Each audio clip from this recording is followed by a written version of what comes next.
बरायबाय बड' जब info official YouTube चेनेलाव दा नोंथांमोना दिनै रिजाल्ट मोनगोन बेनो जाबाय डाइरेक्ट रिक्रुटमेन्टनि बागै स' नोंथांमोना दिनै रिजाल्ट मोनगोन एडिआरइ एग्जामनि ग्रेड 3 स' बिनि अनगायैबो जब गोदान फैदों बेनो जाबाय ग्रेड 3 ग्रेड 4 दा बे फैदोंमोन हजाय डिस्ट्रिक्टनिफ्राय अब्लाबो गासैबो डिस्ट्रिक्ट बेयाव नोंथांमोना एलिजिबल जागोन दा गोबाव खालामा जों नाइन्थि फैदो अफिशियल नटिफिकेसन गोबाव खालामा स' नोंथांमोना जायफ्रा भिडिअ नायनानै मोजां मोनो लाइक खालामनो हागोन कमेन्ट्सबो खालामनो हागोन दा बे अफलाइन एप्लाइ जागोन स्टेन्डार्ड फर्माव नोंथांमोना बेखौहाय फिलआप खालामनानै स्पिड पस्ट हरनांगोन कन्ट्रेक्चुअल जब दे बियो नोंथांमोना कन्ट्रेक्ट जब हिसाबै मावनो हागोन आरो दा बेबायदि फिक्स टार्म्स थायो 2 इयार्स 3 इयार्स 1 इयार बेखौनो कन्ट्रेक्ट जब होनना बुंनाय जायो दा बेयाव नोंथांमोना स्टेन्डार्ड फर्मखौहाय डिसक्रिप्सनाव दङ फर्मा डाउनलड खालामनानै फिलआप खालामबानो जाबाय गासैबो डकुमेन्ट्सखौ जेरेक्स कपि खालामनानै सेल्फ एटेस्टेड नोंथांमोना हरनांगोन दा लोगोफोर गिबियावनो पस्टआ दङ टेक्निकेल एसिस्टेन्ट सासे दङ BCA खालामनाय जानांगोन 60% नोंथांमोना थानाय जानांगोन आरो 1 इयार वर्किं एक्सपिरियेन्स नांगोन 26,000 सेलारि नोंथांमोना बेयाव मोननो हागोन आरो बे गैयाब्ला VSc नोंथांमोना पास खालामनांगोन आरो लोगोसे 1 year PG diploma computer science खालामनाय जानांगोन 60% बेयावबो नोंथांमोना थानांगोन 1 इयार एक्सपिरियेन्स नांगोन देन स्टेनोग्राफार फैबाय सासे दङ पस्टआ बेयाव चेस खालामनाय जानांगोन फार्स्ट बेनिफ्राय 20,000 सेलारि आरो लोगोसे नोंथांमोना बेवहाय डिप्ल'मा थानांगोन बेनो जाबाय स्टेनोग्राफि नङाबा सार्टिफिकेट खालामनाय जानांगोन नोंथांमोना माखासे शर्ट हेन्डनिफ्राय आरो लोगोसे ITI नङाबा पलिटेकनिक बेनिफ्राय थाबाबो नोंथांमोना जागोन स' दानिया जों फैबावबाय अफिस एसिस्टेन्ट सानै दङ पस्टआ नोंथांमोना डिग्री पास खालामनाय जानांगोन बेनिफ्राय कम्पिउटार नलेज नोंथांमोना थानाय जानांगोन 18,000 सेलारि बेयाव होनाय दङ बेनिफ्राय ड्राइभार पस्टआ सासे दङ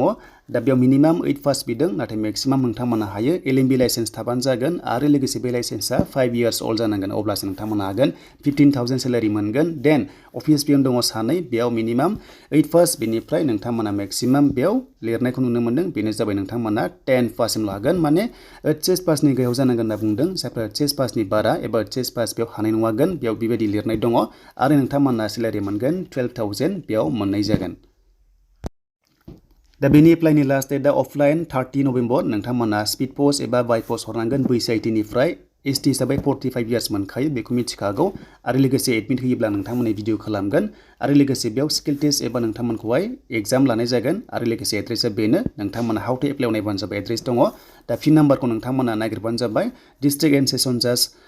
हजायोबानो फैगोन स' नोंथांमोना डाइरेक्ट हैनोबो हागोन देन बेनिफ्राय गासैबो डकुमेन्ट्सखौ जेरेक्स कपि खालामनानै सेल्फ एटेस्टेड होनांगोन आरो लोगोसे नोंथांमोना फट' कपिस नोंथांनि गांसे बेयाव हरफानांगोन आरो एक्सपिरियेन्स दङबा गासैबो हरफा जाहाथे नोंथांमोना इलिजिबल जायो आरो सिलेक्ट जायो लोगोसे मबाइल नाम्बारखौ लिरनो दाबाव मानोना नोंथांमोना कल फैनो हागौ एप्लिकेसनाव नोंथांमोना मबाइल नाम्बारखौ लिरनो दाबाव साइडआव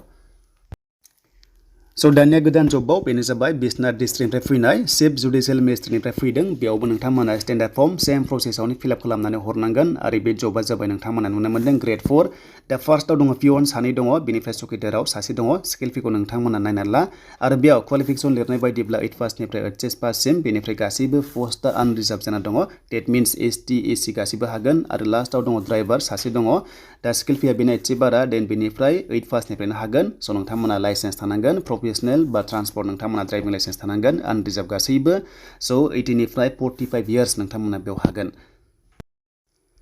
दा बेयाव लोगोफोर नाम्बार 6 आव नायोब्ला ओरैबायदि लिरबावबाय बेयाव जायफ्रानोखि 8 पासनिफ्राय 10 पाससिमल' हागोननो बेयाव HS निफ्राय HS पासनि बाराया बेयाव हानाय नङा होनना बुंदों डेट मिन्स बे 8 पासनिफ्राय 10 पाससिम नाथाय बेयाव गासैबो डकुमेन्ट्सखौ जेरेक्स कपि खालामनानै गांथाम बेयाव फट' कपिस बिदों आरो डाइरेक्ट थांनानै नोंथांमोना चिफ जुडिशियेल मेजिस्ट्रेट ड्रप बक्सआव अफिसाव हैनो हागोन बे फर्मखौ आरो नङाबा स्पिड पस्ट खालामनो हागोन आरो बिनि लास्ट डेटआ 16 नभेम्बरसिम थागोन स' नोंथांमोना